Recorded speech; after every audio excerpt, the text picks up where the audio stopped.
The woman signed the divorce agreement. She took off the wedding ring she had worn for 5 years. She packed her luggage.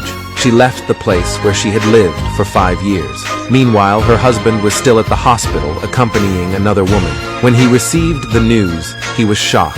By then, the woman had already boarded a plane and left this sorrowful city. It turned out that a week ago, when the woman brought lunch to her husband, she accidentally overheard that her husband had originally chosen to marry her just to use her family status to sign a letter of forgiveness for the culprit who killed her mother in a car accident.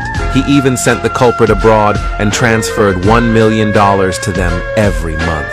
He had kept this up for 5 years. At first, the woman thought her husband was doing charity work. It wasn't until today that she truly realized that her 5-year marriage was nothing but a scam. It turned out that 5 years ago, the woman's best friend deliberately ran over and killed her mother with a car. Unexpectedly, her fiancé spoke up for her best friend and even married her. The woman was furious. In order to send her best friend to prison, she took her to court, but she failed and became the laughingstock of everyone. When the woman was in despair, a CEO appeared by her side in time, helped her through the crisis, and sent her best friend to prison on her behalf. He even married the woman, but only now did the woman realize something was wrong.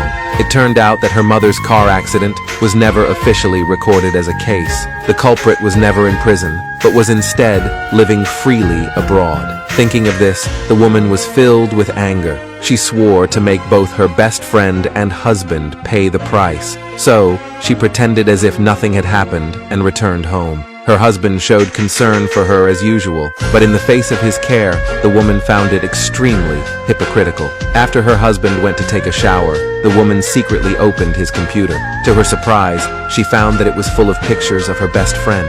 Even the clothes and jewelry she wore were all from her husband's company. Seeing this, the woman instantly understood. The CEO had always loved her best friend. She was nothing but a joke. Then, she picked up her phone and booked a flight ticket to leave the country in 3 days. She wanted to completely break free from her husband. So she went to the police station and requested from the officer the letter of forgiveness her husband had written on her behalf. She swore that she would make sure her best friend was put in prison. When she was about to go to the company to confront her husband, she discovered that her best friend had returned early. Her husband even gave her best friend a designer bag worth millions. But despite reaping all the benefits, her best friend pretended to be magnanimous and shifted all the blame onto the woman. It wasn't until the assistant reminded him that the man realized his wife was standing at the door. He rushed forward in panic to explain, hoping that the woman wouldn't misunderstand, but the woman ignored him. She walked straight to her best friend and sarcastically remarked that she had gained weight, not at all like someone who had just been released from prison. Hearing this, the husband felt guilty. He feared that his wife had discovered something. At this moment, the woman realized that it was not yet the right time to expose everything. So, she left without showing any emotions. But what she didn't expect was her husband's even more outrageous actions were yet to come.